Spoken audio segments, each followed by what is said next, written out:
नमस्ते, प्रणाम। आप सभी को मेरा प्रणाम है। आज काफ़ी दिनों बाद एक बहुत ही प्यारा गीत आप सभी के बीच लाया हूँ। उम्मीद है आपको अच्छा लगेगा।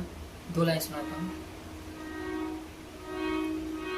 बिछड़ के को पल तो हंसे जियल नहीं के गवारा हो, कहा कैसे उमर भरला सनम का रब गुजारा हो, रोता दिल बेचारा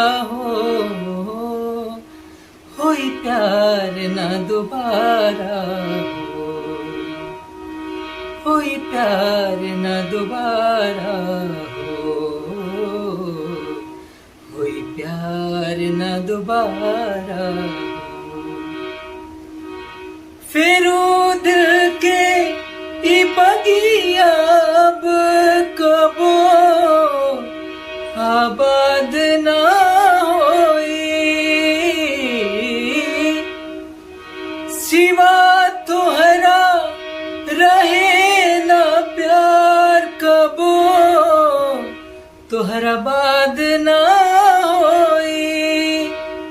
अचन के सब खत्म भइल न बुझ पैनी सारा हो, होई प्यार न दोबारा हो, होई प्यार न दोबारा हो,